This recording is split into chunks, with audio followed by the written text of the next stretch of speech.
1장 14절 15절 2절 말씀입니다. 자, 그가 그들의 말에 따라 열흘 동안 시험하더니 열흘 후에 그들의 얼굴이 더욱 아름답고 살이 더 윤택하여 왕의 음식을 먹는 다른 소년들보다 더 좋아 보인지라. 아멘. 미국에서 하나님을 예배하고 예수님을 고백하는 미주에 있는 한인 교회로서 저희들이 가지는 여러 특징들이 있는데 그 중에 하나가 대부분의 대학생 자녀들을 보면 다 영어권 자녀들입니다. 유학생들의 경우에 뭐 지금 저희 코람대우 청년들이 있는데 대부분 석사나 또는 박사 과정으로 오기 때문에 어느 정도 나이가 있는 상태에서 여기에 미국에 유학을 오고 대부분 칼리지 언더 아이들은 대부분 다 2세 영어권의 자녀들입니다.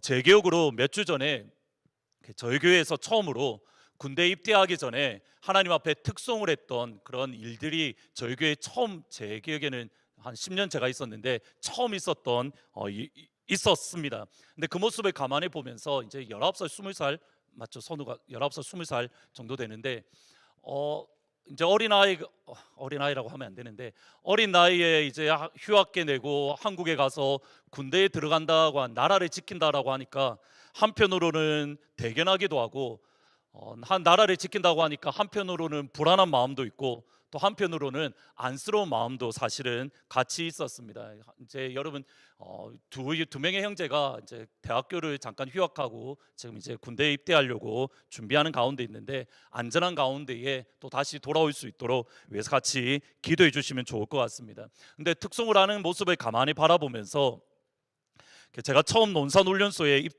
입소했던 그때가 생각이 나는 겁니다. 군대에 입대할 수 있는지 없는지 대부분 19살, 20살 정도 되면 신체 검사를 합니다. 그때 신체 검사 그 통지서를 받고 한 주 동안 이렇게 열심히 진짜 몇 주 동안 열심히 기도를 했습니다. 저도만 기도한 게 아니라 제가 아는 목사님 또 제가 아는 권사님들도 같이 열심히 기도했는데 하나님 안성수 전도사 면제받을 수 있도록 신의 아들이 될 수 있도록 열심히 저를 비롯해서 많이들 기도하셨고 그리고 믿음으로 신체 검사를 받았는데 눈이 나빠서 2급 현역 판정을 받아서 어쩔 수 없이 군대에 입대를 했습니다.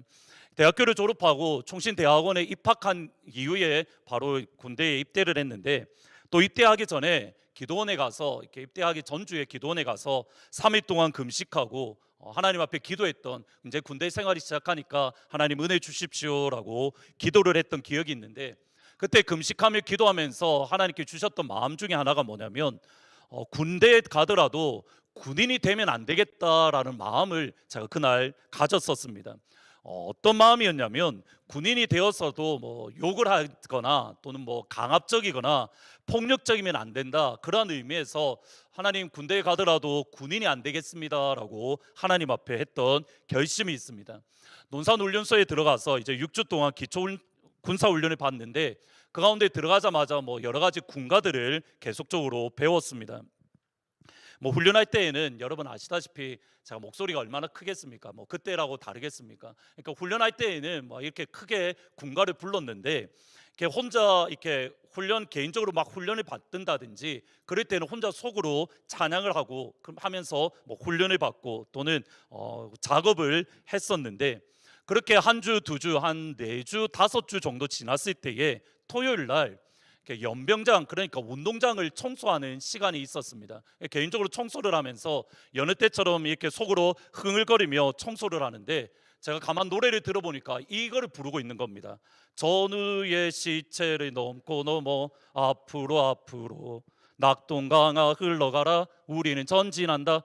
이거를 부르고 앉아 있는 겁니다. 그래서 제가 깜짝 놀라서 내가 지금 찬양을 불러야지 내가 왜 군가를 부르고 있냐고 다시 정신 차리고 또 찬양을 부르면서 또 열심히 청소를 했습니다. 그리고 나서 잠시 후에 또 불렀던 노래가 결의에 늠름한 아들로 태어나 계속 제가 군가를 흥얼거리고 있는 겁니다. 그러면서 제가 느꼈던 게 이제 사회물이 조금 빠지고 이제 그나마 조금씩 군인이 되어 가는구나라는 것을 느꼈던 기억이 있습니다. 그리고 대략 한 1년 6개월 지나고 이제 자대 배치를 받고 상병이 되었을 때에 이제 병장 되기 얼마 전이었던 것 같은데 제가 한번 큰 충격을 받았던 기억이 있습니다. 후임이 왔는데 얘가 신학생이었습니다. 이 친구도 신학생이었는데 진짜 고문관인 겁니다. 이렇게 군대 표현을 빌리면 뭐 시키면 그냥 개기는 아이입니다. 안 하고 그냥 멍 때리는 이렇게 그런 친구가 왔는데 이게 무슨 일을 딱 맡겼는데 일이 제대로 안 돼 있는 겁니다. 그래서 너무 화가 나 이렇게 한 번 두 번이 아니라 끊임없이 이렇게 쌓이다 보니까 한 날은 이렇게 너무 화가 나서 막 이렇게 엄청 혼을 내었습니다. 이렇게 때리진 않았습니다. 제가 군대 생활 동안 한 번도 그러진 않았는데 너무 화가 나서 막 이렇게 혼을 내는데 저도 모르게 속에서 욕을 하고 앉아 있는 겁니다. 욕 단어가 이렇게 쌍시옷으로 나가는 단어가 속에서 툭 나오게 입 밖으로 나오진 않았는데 너무 화가 난 상태에서 혼을 내다가 제 마음에서 툭 욕이 나오는 모습을 보면서 제가 정말 놀랐던 적이 있습니다. 군대에서는 처음부터 끝까지 욕으로 시작해서 욕으로 마치는 언어가 군대 말입니다. 욕이 없으면 이렇게 대화가 되지 않는데 그러한 가운데서 살다 보니까 어느 순간에 저에게 욕이 이렇게 익숙해졌던 그런 모습들을 가진 겁니다. 그래서 그때 정말 회개를 많이 했는데 처음으로 저는 사실 군대에서 욕을 하는 그러한 상황이 처음이었기 때문에 그 상황 자체가 저한테 참 쉽지 않았습니다. 우리가 살아가는 상황 또 우리가 거해 있는 이렇게 환경이라는 것이 우리 삶과 우리의 생각 또는 우리의 성격, 우리의 언어, 우리의 행동에 큰 영향을 주는 것이 분명합니다. 여러분 이런 관점에서 오늘 본문에 나오는 다니엘과 그의 세 친구들을 바라보면 정말 놀라운 것을 보게 됩니다. 우선 다니엘은 혼돈과 혼란의 시대에 살았습니다. 하나님의 성, 하나님께서 그 이름을 두시겠다고 하신 하나님의 성 예루살렘이 무너집니다. 그리고 하나님을 예배하는 곳, 하나님의 법궤가 있는 예루살렘 성전이 파괴되었습니다. 하나님이 예배할 때 드리는 성전 기물들을 느부갓네살 왕이 빼앗아서 바벨론 신전 앞에 두었습니다. 무엇보다도 다니엘과 그의 세 친구들이 마치 어메리칸 드림을 꿈꾸는 것처럼 우리가 바벨론에 가면 성공할 수 있을 거야, 이러한 기대로 바벨론에 간 것이 아니라 그들의 의지와 상관없이 바벨론으로 끌려갔습니다. 원래 그들은 유다의 왕족이거나 또는 귀족 출신입니다. 아무 부족함 없이 살아갔던 그들이 하루아침에 전쟁 포로가 되어서 바벨론까지 쇠고랑을 차고 끌려갔고 그 가운데서 살아야 되는, 전쟁 포로로 살아야 되는 그 상황, 아무것도 할 수 없다는 그런 무력감 또는 무기력함, 내가 이곳에 원해서 온 것이 아닌데 거기에 대한 불평과 불만을 터뜨리고 하나님 앞에 원망을 쏟아내며 우리의 왕은 여호야김 왕은 왜 이런 왕이어서 나라를 왜 엉망으로 통치해서 우리의 삶이 엉망이 되었을까? 그들이 불평하거나 원망하는, 실제로 많은 유대인들이 그러한 불평과의 삶을 또는 무기력한 삶을 살았습니다. 그런데 다니엘은 그러한 무기력한 삶 또는 원망의 삶을 살지 않았습니다. 에스겔 14장 14절에 보시면 이렇게 말합니다. 같이 한번 읽습니다. 시작. 비록 노아, 다니엘, 욥 이 세 사람이 거기에 있을지라도 그들은 자기의 공의로 자기의 생명만 건지니라. 나 주 여호와의 말이니라. 지금 이 말을 누가 하냐면 에스겔 선지자가 하는 말입니다. 에스겔 선지자는 다니엘보다 대략 한 8년 후에 바벨론으로 끌려왔던 그러한 선지자입니다. 그러니까 일반적으로 다니엘이 대략 BC 605년에 바벨론 포로로 끌려갔고 그 선지자 에스겔은 598년에 바벨론으로 끌려간 선지자입니다. 그러니까 다니엘과 에스겔 그리고 조금 넓게 잡으면 예레미야까지 같은 시대에 살았던 선지자들이고 하나님의 사람들입니다. 근데 그 에스겔, 자신보다 8년 뒤에 바벨론에 끌려왔던 에스겔이 대략 10년 또는 15년이 지난 이후에 다니엘을 향하여 이렇게 말합니다. 노아, 다니엘, 욥 이 세 사람이 있을지라도 자기의 공의로 자기의 생명을 건지리라. 바벨론에 있은 지 대략 한 10년 또는 15년 후에 다니엘을 향한 평가가 뭐냐면 노아처럼 하나님 보시기에 당대의 완전한 자이더라. 또는 욥처럼 그가 입술로 하나님을 향하여 범죄하지 않고 하나님을 경외하는 자이더라. 바벨론에서의 다니엘의 삶이 하나님 앞에 얼마나 의로웠고 또 하나님을 향한 믿음으로의 삶을 살았던지 노아와 비교하고 그리고 욥과 비교할 정도로, 그리고 당대의 유대 사람들이, 에스겔 선지자를 포함한 유대 사람들이 다니엘을 바라보면서 다니엘 노아와 같이 하나님의 사람입니다. 다니엘 그는 욥처럼 하나님을 경외하는 사람입니다. 그에게 주어진 상황과 환경에 다니엘은 무너지지 않았고, 그에게 주어진 상황과 환경에 그는 불평과 무기력에 빠지지 않고 여전히 바벨론 가운데서도 하나님을 예배하고 하나님을 찬양하고 믿음의 삶을 살았더니 다름 아닌 다니엘입니다. 그러면 분명히 환경이 주는 힘이 있는데 어떻게 이 환경의 힘을 뛰어넘어서 다니엘은 하나님의 사람이 될 수 있었습니까? 첫 번째로 다니엘 역시도 정신없이 세상에 빠져 살았던 시간이 있습니다. 다니엘도 정신없이 세상 가운데 빠져서 넘어졌던 시간들이 놓여 있었습니다. 첫 번째로 다니엘과 세 친구는 갈대아인들의 학문과 언어를 배웠다라고 말을 합니다. 4절에 보시면 흠이 없고 용모가 아름다우며 모든 지혜를 통찰하며 지식에 통달하며 학문에 익숙하여 왕궁에 설만한 소년들이 데려오게 하였고, 이 가운데에 다니엘과 세 친구들이 포함되어 있습니다. 그들이 데려온 이유가 뭐냐면 그들에게 갈대아 사람의 학문과 언어를 가르치게 했다. 여러분 옛날 이렇게 고등학교, 중학교 때 기억을 되돌아보시면 세계 4대 문명이 있습니다. 그 4대 문명 가운데에 이스라엘과 연결된 문명이 있는데 하나는 이집트 문명이고 다른 하나는 메소포타미아 문명입니다. 그 메소포타미아 문명에 연결된 것이 어디냐면 바벨론 또는 아수르와 바벨론입니다. 그 말은 바벨론은 당시 세계 최고의 학문입니다. 그들이 가지고 있었던 문학, 그리고 수학, 그리고 천문학 또는 과학. 여러분 이 다니엘이 바벨론에 가서 배웠던 이 학문들은 유다촌에서 배웠던 학문들과는 비교가 되지 않을 정도로 발달했고 최고의 최신식의 학문이었습니다.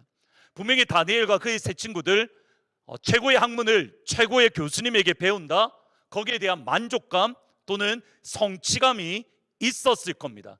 문제는 뭐냐면 우리는 쉽게 갈대아 사람의 학문을 배웠다 여기에 끝나는데, 이 당시 갈대아의 학문이라는 것이 뭐냐면 점을 치는 점성술, 꿈을 해몽하는 방법, 꿈을 꾸었을 때 그 꿈을 어떻게 해석해야 되는가, 나아가서 마이둑이라는 바벨론의 주신이 있는데 그 주신의 역사 또는 마이둑 신을 어떻게 제사해야 될 것인가, 이방 종교에 대해서 배워야 되고 심지어는 그 종교 행사에 참여해야 되는 겁니다. 그러니까 이방 신에 대해서 배워야 되고 그 이방 신을 섬기는 제사 가운데에 참여해야만 하는 것이 지금 갈대아 사람의 학문을 배웠다라는 말의 의미입니다. 단순히 그들이 최고의 학문을 배웠다가 아니라 당시 바벨론이 섬기던 마이둑이라는 신에 대해서 그들이 배웠고 그들의 종교 행사에 참여해서 마이둑 신에 무릎 꿇고 절을 하는 모습, 그것이 지금 다니엘이 바벨론의 학문을 배웠다라는 말의 뜻입니다. 두 번째로 다니엘과 세 친구는 바벨론의 정치와 공무원으로서 그들은 살았습니다. 여러분 이게 말이 안 되는 것이 가만히 생각해 보면 지금 누구냐면 예루살렘 성을 무너뜨렸던 느부갓네살 왕입니다. 하나님의 성전을 무너뜨렸던 느부갓네살 왕입니다. 자기의 아버지를 죽였던 왕이 느부갓네살 왕이고 어머니를 죽였던 사람이 느부갓네살 왕이고 자기의 친척들, 자기의 동생들을 죽였던 이가 다름 아닌 느부갓네살 왕입니다. 나의 원수인 왕을 섬긴다? 나의 원수인 왕이 그 원수를 위해서 내가 모든 지혜를 짜내고 그가 바른 길로 갈 수 있도록 그가 모든 에너지를 쏟아낸다? 여러분 이것이 맞는 겁니까? 나아가서 하나님의 성전을 무너뜨린 이방 사람인데 그를 위해서 공직에 서야 된다? 마지막 세 번째로 다니엘과 세 친구는 이름을 바꾸었습니다. 원래 그들의 이름은 다니엘, 하나냐, 미사엘, 아사랴입니다. 그들의 이름의 뜻은 다 하나님이라는 말이 들어가 있습니다. 하나님은 심판자입니다. 하나님은 은혜로우십니다. 누가 하나님과 같습니까? 하나님 같은 분이 없기에 나는 그 하나님만을 찬양합니다. 여호와 그분은 나의 도우시는 분입니다. 근데 이 이름을 바벨론식으로 이름을 바꾸어 버립니다. 베이드사살, 느보라고 되어 있는데, 이 느보는 조금 전에 말씀드렸던 말두기 주신인데 그 주신의 아들 신입니다. 느보여 나의 생명을 보호하소서. 사드락이라는 이름은 달의 신 야쿠의 명령이다. 메삭은 누가 아쿠의 신과 같은가? 아쿠가 최고의 신이다. 아벤느고는 느보 우상의 종이다. 히브리식 이름으로 하나님의 이름을 선포하고 하나님의 이름을 고백하던 그 이름에서 이방신의 이름을 고백하고, 나는 이방신 느보의 종입니다, 이방신과 같은 이들의 이는 없습니다라고 고백하는 이름으로 그들의 이름이 완전히 변경되었습니다. 제 이름이 안성수인데, 제 이름을 저희 할머니가 다니시던, 이렇게 아마 집사님 알 것 같은데, 연산중앙교회라는 교회가 있습니다. 그 교회 담임 목사님이 제 이름을 지어주셨는데, 주일이 무슨 말이냐면, 목사님 또 거룩한 물입니까? 라고 하지 마시고, 주성수라는 말이 거룩하게 지킨다라는 뜻입니다. 그러니까 저희 할머니 담임 목사님, 그러니까 연산중앙교회 그 담임 목사님이 저를 보시면서, 하나님, 이 아이는 주일을 예배 드리는 예배자가 되게 해주십시오. 하나님을 사랑하는, 하나님의 이름을 높이는 그 아이가 되게 해주십시오라는, 저는 얼굴을 보지 못했지만 그 목사님의 마음이, 또는 그 목사님의 기도 안에서 주어진 이름이 안성수라는 이름입니다. 그러니까 제 친구들이 제 이름을 부를 때마다 그들은 알지 못하는 사이에 하나님을 예배합니다. 나도 하나님 앞에 거룩하게 서겠습니다라는 하나님의 이름을 고백하는 일이 되어지는 겁니다. 여러분, 비슷한 것이 있습니다. AD와 BC입니다. 우리는 AD, BC라는 말을 그냥 아무렇게나 쓰는데, AD라는 말의 의미는 정확하게 이겁니다. 예수님이 왕이 된 지 2024년. 여러분, 따라서 우리가 2024년이라는 말을 쓸 때에 우리가 알거나 모르거나 상관없이 무엇을 고백하냐면, 예수님은 왕이십니다, 예수님은 여전히 이 땅을 통치하십니다라는 것을 고백하는 겁니다. 여러분, 여기에 반대해서 최근에 많은 학자들이 어떤 연도를 쓰냐면 CE라는 연도를 씁니다. Common Era라는 말입니다. 예수님이 왕이다라는 말을 우리는 쓸 수 없습니다. 그래서 Common Era라고, 지금 CE 5년, CE 2024년 이런 식으로 바꾸려는 노력들이 많이 있습니다. 여러분, 그렇게 하시면 안 됩니다. 우리는 AD를 써야 됩니다. 하나님, 지금은 예수님이 왕이신지 2004년 되는, 24년 되는 하나님이 왕이신 나라입니다. 이 땅은 예수님이 주인이십니다. 이 땅은 예수님이 통치하십니다. 우리가 알지 못하는 사이에 예수님의 이름을 선포하고 있는 겁니다. 제 이름이 그렇습니다. 여러분들이 제 이름을 부를 때마다 예수님을 고백하고 예수님을 찬양하는데, 제가 미국 시민권을 쓸 때에, 신청을 할 때에 만일입니다, 예를 들어서 미국 정부에서 강제로 제 이름을 바꿔버리는 겁니다. 당신이 한국에서 왔으니까 우리는 한국의 문화를 존중합니다. 그래서 당신의 이름이 안성수인데 영어 이름을 이렇게 하면 좋겠습니다, 이렇게 하겠습니다. 나는 부처를 높입니다. 나는 부처의 이름을 찬양합니다. 또는 나는 알라만이 참신입니다. 누가 알라와 같은가? 여러분, 제 이름을 미국 정부에서 이렇게 바꿔버렸다라고 생각해 보십시오. 저는 미국 시민권을 받기 위해서 그래도 알라만이 참신이다라는 이름을 받아야 됩니까? 나는 필요 없습니다, 나는 한국에 갈 겁니다라고 해야 됩니까? 여러분, 일 아니라고 자신 있게 한국 가라고 하시면 안 됩니다. 저는 시민권을 받아야 됩니까? 나는 알라가 어떻게 신입니까? 나는 예수님만이, 하나님만이 나의 하나님입니다, 나는 그런 이름 받을 수 없습니다라고 한국으로 돌아가야 됩니까? 침묵의 의미는 무엇일까요? 여러분, 경건한 유대인들의 입장에서 지금 제가 말씀드렸던 이 세 가지는 힘든 일입니다. 정말 마음이 어려운 일입니다.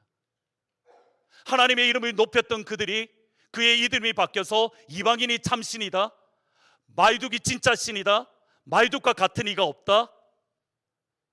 하나님의 섬기는 경건한 이들이 이방의 우상의 역사를 배우고 그 안에 들어가서 그들 가운데에 무릎을 꿇고 예배를 드린다. 여러분, 마음이 힘들고 어려울 수밖에 없습니다. 그런데 다니엘이 그러한 모습을 보였다는 겁니다. 이방 신전에 들어가서 예배하고 바벨론의 고위 관직이 되어서 느부갓네살 왕을 섬기고 그의 이름이 느보여 생명을 보호해 주십시오. 느보여 나의 생명을 보호하시고 느보여 여기 있는 사람들의 이름을 보호해 주십시오. 다니엘이 이 세 가지 모두를 받아들였습니다. 그도 넘어질 수밖에 없었던 겁니다. 두 번째로, 겨우 이 결단에서 시작됩니다. 겨우 이 결단에서 시작됩니다. 1장 8절 같이 한번 읽어보십니다. 시작. 다니엘은 뜻을 정하여 왕의 음식과 그가 마시는 포도주로 자기를 더럽히지 아니하리라 하고 자기를 더럽히지 아니하도록 환관장에게 구하니. 세 가지를 응답하고 세 가지를 받았던 다니엘이 이제 거절하는 것이 딱 1장 8절에 나옵니다. 무엇을 거절하냐면 왕의 음식 그리고 왕의 포도주를 거절을 합니다. 근데 음식을 거절했다, 포도주를 거절했다는 것을 여러분 성경을 읽어보면 읽어볼수록 의아한 행동들입니다. 첫 번째로, 바벨론 왕이 주는 음식과 바벨론 왕이 주는 포도주를 먹었던 수없이 많은 유대인들이 있습니다. 심지어 그 바벨론 왕이 주는 음식을 먹었던 이 중에 누가 있냐면 유다 왕도 있었습니다. 열왕기하 25장 29절 30절에 보시면 그 죄수의 의복을 벗게 하고, 여기의 죄수는 여호야긴 왕을 의미합니다. 그리고 그의 일평생에 항상 왕의 앞에서 양식을 먹게 하였고, 열왕기하 25장 30절에 보면 그가 쓸 것은 날마다 왕에게서 받는 양이 있어서 종신토록 끊이지 아니하였더라. 유다 왕이 와서 가만 보니 바벨론 왕이 주는 음식을 아무렇지도 않게 먹는 겁니다. 유다 왕을 바라보니 바벨론 왕이 주는 포도주를 아무렇지도 않게 마시는 겁니다. 심지어 열왕기하 25장의 이 말씀의 의미는 뭐냐면, 지금 하나님이 너희들이 책망해서 너희들이 바벨론에 끌려갔지만 바벨론 왕에게 긍휼을 입는 것처럼 하나님께서 너희들을 기억하셔서 너희들을 유다 땅으로 회복시켜 줄 것이야. 그러니까 너희들이 소망을 잊지 말고 하나님 안에 소망을 품으라.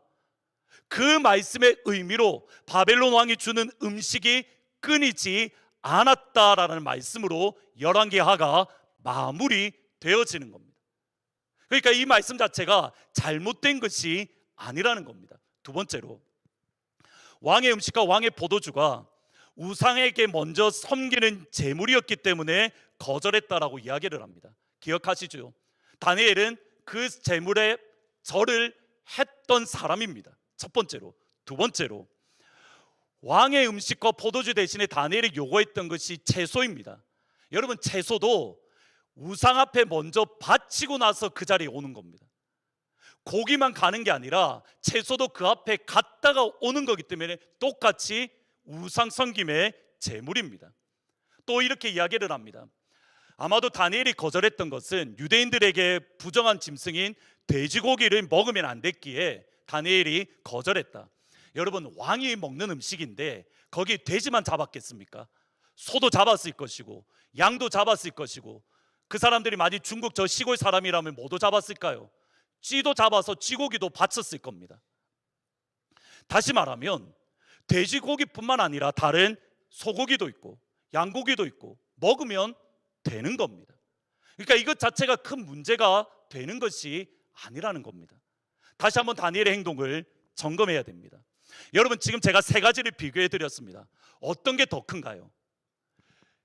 이방 신의 앞에 나아가서 무릎 꿇고 이방 신의 역사를 배우는 이것을 거절해야 됩니까? 음식 먹는 것을 거절해야 됩니까? 이방 신 야쿠만이 진짜 신입니다, 또는 느보만이 진짜 신입니다라고 하는 이름을 거절해야 됩니까? 왕의 포도주를 거절해야 되는 겁니까? 여러분, 거절하더라도 이거를 거절하는 게 맞지 않나요? 차라리 왕의 음식 먹어야 되는 거잖아요. 먹는 거 아무 문제 없잖아요. 마시는 거 아무 문제 없잖아요. 그것을 먹는 것을 다니엘이 거절했다. 무엇 때문입니까? 여러분, 이 질문과 함께 1장 8절 말씀 다시 한번 같이 읽습니다. 시작. 다니엘은 뜻을 정하여 왕의 음식과 그가 마시는 포도주로 자기를 더럽히지 아니하니라고 자기를 더럽히지 아니하도록 환관장에게 구했다. 여기 중요한 것은 다니엘이 뜻을 정했다. 영어 성경에 보면 리졸브, 그가 결심했다인데 이 단어가 히브리어로 보면 마음 위에 두다라는 뜻입니다. 그래서 이것을 70인용에서는 지금 보시듯이 이렇게 번역합니다. 주의 깊게 생각함으로 어떠한 정보에 대해서 처리한다. Process information by thinking about it carefully. 주의 깊게 생각함으로써 그에게 주어진 상황을 처리하는 것, 이것이 다니엘이 뜻을 정했다라는 말의 의미입니다. 그러면 다니엘이 뜻을 정했다라는 것은 이것을 뜻합니다. 다니엘과 그의 세 친구들이 유다에서 바벨론에 끌려왔을 때에 그들은 정신이 없었습니다. 이해가 되어집니다. 왕족과 귀족으로 평생을 살다가 하루아침에 전쟁 포로가 되어 바벨론에 끌려왔습니다. 내가 무엇을 해야 될까? 내가 어떻게 반응해야 될까? 그들은 전혀 알지 못했습니다. 말 그대로 어안이 벙벙한 상황입니다. 시대의 격변 가운데 바벨론으로 끌려와서 이방인의 땅 바벨론에 살기 위해서, 그냥 살아남기 위해서 그들은 몸부림쳤습니다. 그들의 고민할 여력도 없이, 생각할 기회도 없이 그들이 끌려와서 이방의 갈대아의 학문을 배웠고 그들의 이름이 바뀌어졌습니다. 그리고 어느 정도 시간이 지납니다. 하루, 이틀, 일주일, 한 달. 그러면서 그들의 삶이 어느 정도 익숙해질 때에 생각하기 시작합니다.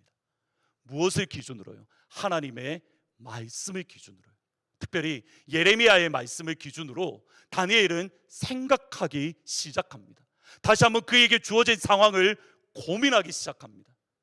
내가 이 자리에 끌려왔는데 그럼에도 불구하고 내가 믿는 하나님, 내가 어려서부터 섬겼던 나의 하나님, 예루살렘 성전에서 날마다 예배드렸던 그 하나님 여전히 살아계신데, 내가 믿는 하나님은 죽은 하나님이 아니라 내가 믿는 하나님은 여전히 살아계시고 여전히 이 땅을 통치하는 하나님인데 나를 이곳에 보낸 이유는 무엇이지?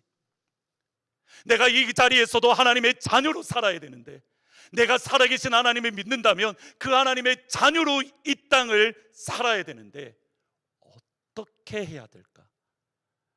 그가 정신없이 살아가는 과정 가운데서 넘어졌지만 어느 시점에 하나님의 말씀을 근거로, 하나님 내가 이제 더 이상 이렇게 살 수 없습니다. 하나님 살았어도 안 되겠습니다. 하나님 내가 하나님의 자녀로 어떻게 해야 될까요? 그 첫걸음이 뭐냐면 왕의 음식을 거절하는 것. 그 첫걸음이 뭐냐면 왕의 포도주를 마시지 않는 것. 여러분, 이렇게 표현할 수 있습니다. 바벨론이라는 하나님을 무시하고 하나님의 말씀도 무시하고 하나님을 조롱하는 이교도의 나라에서 이제 10대 소년이었던 다니엘과 그 친구들이 할 수 있었던 최대의 영적 저항, 그들이 다니엘이 바벨론을 향하여 할 수 있는 최고의 믿음의 저항이 뭐였냐면 겨우 왕의 음식을 거절하는 것. 10대 소녀로 그들이 바벨론에 끌려와서 하나님을 알지 못하고 하나님을 조롱하는 그 시대 가운데에 그들이 할 수 있었던 최고의 것, 왕이 주는 포도주를 거절하는 것. 나는 여전히 하나님을 믿는 믿음을 가졌습니다. 내가 믿는 하나님은 여전히 살아계십니다. 나는 그 하나님의 자녀입니다. 나는 그 하나님의 백성입니다. 다니엘과 그의 세 친구들이 할 수 있었던 겨우의 모습이 뭐냐면 그들의 이름을 거절하는 것을 알 수 없지만 왕의 음식을 거절하고 왕의 포도주를 거절하는 것, 겨우 그 정도는 그들이 할 수 있었습니다. 여기서 중요합니다. 우리가 보기에 겨우 왕의 포도주, 왕의 음식 거절하는 것, 여러분 이것이 다니엘 2장에 넘어와서는 이렇게 바뀌어 버립니다. 느부갓네살 왕이 꿈을 꾸었습니다. 그 꿈과 꿈의 해석을 알려달라고 사람들에게 이야기를 합니다. 느부갓네살 왕이 그의 꿈을 알았습니다. 근데 그 꿈을 가르쳐주고 해석해달라는 게 아니라 내가 너희들의 꿈은 안 가르쳐 줄 거야. 너희들이 그 꿈과 해석을 나에게 가르쳐 줘야 돼. 어느 누구도 그렇게 할 수 있는 사람들이 없습니다. 모두 다 죽을 위기에 처했던 그때에 겨우 왕의 포도주와 음식을 거절했던 다니엘의 믿음의 모습이 여기까지 자랍니다. 다니엘 2장 16절 18절입니다. 다니엘이 들어가서 왕께 구하기를 시간을 주시면 내가 왕에게 그 해석을 알려드리리이다. 이에 다니엘이 자기 집으로 들어가서 그 친구 하나냐와 미사엘과 아사엘에게 그 일을 알리고 하늘에 계신 하나님이 이 은밀한 일에 대하여 불쌍히 여기사 다니엘과 친구들이 바벨론의 다른 지혜자들과 함께 죽임당하지 않게 하기를 그들로 하여금 구하게 하니라. 아무도 할 수 없다라고 말하는 그 일을 다니엘이 담대하게 나아가 이렇게 말합니다. 왕이여, 시간을 나한테 조금만 주십시오. 그러면 살아계신 나의 하나님이 당신의 꿈을 나에게 알게 할 겁니다. 세상 사람들은 그것을 알지 못한다 하더라도 나의 하나님은 나에게 꿈을 알려주시고 그 꿈의 해석을 당신에게 알려줄 수 있습니다. 여러분, 어디에서부터 시작한 겁니까? 왕의 포도주와 왕의 음식을 거절한 것에서. 다니엘 3장에 넘어가면 느부갓네살 왕이 금신상을 두라 평지에 세웁니다. 많은 사람들이 그 앞에 절을 합니다. 그때에 다니엘의 세 친구가 절하지 않았습니다. 느부갓네살 왕 앞에 끌려갔을 때에 그들이 했던 고백이 이겁니다. 사드락과 메삭과 아벳느고가 왕에게 대답하여 이르되 느부갓네살이여, 우리가 이 일에 대하여 왕에게 대답할 것이 없습니다. 왕이 우리가 섬기는 하나님이 계신다면 우리를 맹렬히 타는 풀무불에서 능히 건져내시고 왕의 손에서도 건져낼 겁니다.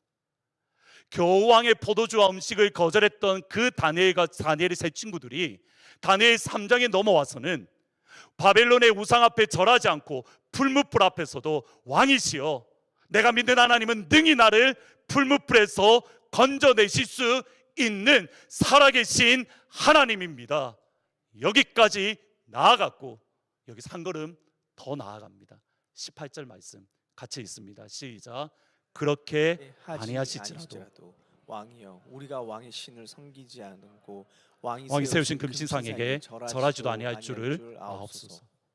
그리 아니하실지라도, 내가 풀무불에 들어가서 죽는 한이 있더라도 나는 우상 앞에 절하지 못합니다. 어디에서 시작한 겁니까? 겨우 왕의 포도주와 음식을 거절한 것에서. 다니엘 4장에 넘어 6장에 넘어가서 다니엘을 죽이기 위해서 많은 이들이 음모를 꾸밉니다. 다리오를 제외한 다른 신에게 절을 하면, 기도를 하면 그를 잡아 죽이겠다. 이 법이 있음을 알매도 불구하고 굳이 옥상에 올라가서 예루살렘에 가서 모든 사람들이 보라고 예루살렘에 한 창문을 활짝 열고 하나님 앞에 기도합니다. 하나님 앞에 찬양합니다. 하나님 앞에 감사합니다. 그리고 사자굴에 들어갑니다. 그의 고백이 이겁니다. 나의 하나님이 이미 천사들을 보내어 사자들의 입을 봉하셨으므로 사자들이 나를 상하지 못하였사오니 그의 몸이 조금도 상하지 아니하였으니 왜냐하면 그가 자기 하나님을 믿음이었더라. 왕의 음식과 포도주를 거절한 그 자리에서 다니엘 6장으로 넘어오니 사자굴의 앞에 있어도 그의 믿음이 흔들리지 않고 하나님이 나를 지켜주실 겁니다. 그리 아니하실지라도 나는 당신 앞에 절할 수 없습니다. 처음부터 우리가 사자굴 앞에 하나님이 여러분을 몰아세우는 게 아닙니다. 처음부터 여러분을 풀무불 앞에 놓는 게 아닙니다. 처음부터 여러분을 아무도 알지 못하는 것을 가르쳐 달라는 게 아닙니다. 첫 시작은 분명합니다. 겨우 왕의 포도주를 먹지 않는 것, 겨우 왕의 음식을 먹지 않는 것, 그 보잘것없어 보이는 믿음의 결단이 자라고 자라니 그때에 비로소 하나님의 역사가 일어난 겁니다. 세 번째로, 따라서 겨우 이것에서 하나님의 응답이 시작됩니다. 여러분, 이제 하나님의 관점에서 짧게 한 번만 생각해 보겠습니다. 다니엘이 왕의 포도주와 왕의 음식을 진짜 믿음의 큰 결단을 하고 그가 거절했습니다. 나는 먹지 않을 겁니다. 나는 그것을 절대 안 먹을 겁니다. 그때에 그들에게 주어졌던 일이 뭐냐면 다니엘 1장 15절 말씀입니다. 같이 한번 읽어보십니다. 시작. 열흘 후에 그들의 얼굴이 더욱 아름답고 살이 더욱 윤택하여 왕의 음식을 먹는 다른 소년들보다 더 좋아 보인지라. 여러분, 이게 하나님의 응답이 맞나요? 얼굴이 아름답고 살이 윤택하게 보였더라. 여러분, 이거 하나님의 기적이고 하나님의 응답이 맞나요? 진짜요? 만약 여러분 한번 이번 한 주 동안 여러분 채소만 일주일 동안 쫙 먹어보고 다음 주일날 저한테 와보십시오. 우리 성도님들 가운데에 얼굴이 아름답더라는 분이 계실까요, 안 계실까요? 제가 고기를 참 많이 먹습니다. 그러다 보니까 저희 성도님들 가운데에 저만 보면 목사님 고기 좀 그만 먹고 채소를 드시라고. 채소를 먹으면 제 얼굴이 좋아질까요, 안 좋아질까요? 좋아집니다. 채소를 먹으면 좋아지면, 여러분 건강을 위해서 채식하는 분 계시잖아요. 채소만 먹었더니 얼굴이 좋아졌더라. 하나님 응답 맞나요? 두 번째로, 물을 마셨더니 그가 살이 윤택해졌더라. 제가 늘 하는 말이 있습니다. 나는 먹는 건 없는데, 먹는 거는 물밖에 없는데 살이 찝니다. 여러분, 물만 마셔도 살찌는 분 계시잖아요. 남편분들 많이 듣던 말씀 아닌가요? 제가 늘 하는 말이 이겁니다. 제 금식을 하는데, 금식을 할 때는 물을 먹는데 살이 안 빠지는 겁니다. 좀 빠지면 좋겠는데 물만 먹어도, 물밖에 안 먹는데 살이 안 빠지는 겁니다. 여러분, 질문을 다시 한번 드리겠습니다. 그 관점에서 다시 한번 1장 15절을 보셔야 됩니다. 열흘밖에 안 됩니다. 열흘 동안, 이때까지 고기 실컷 먹다가 열흘 동안 채소 먹었습니다. 얼굴이 좋아질까요, 안 좋아질까요? 좋아질 수도 있죠. 지금까지 고기 실컷 먹다가 열흘 동안 채소랑 물 마셨습니다. 살이 찔까요, 안 찔까요? 여러분, 이번 한 주 동안 시험해 보기를 축원합니다. 왜 아무도 아멘을 안 하십니까? 이번 한 주 동안, 내일 공휴일이죠. 뭐죠? 고기도 먹지 말고 음료수도 마시지 말고 오직 풀과 물만 먹고 다음 주에 다 오기를 축원합니다. 여러분, 우리의 얼굴이 얼마나 좋아지고 우리가 얼마나 살이 찌는가 한번 보십시오. 체질상으로 그럴 수 있잖아요. 근데 다시 한번 보셔야 됩니다. 다니엘이 하나님의 때에 앞에 했던 고백이 무엇인가요?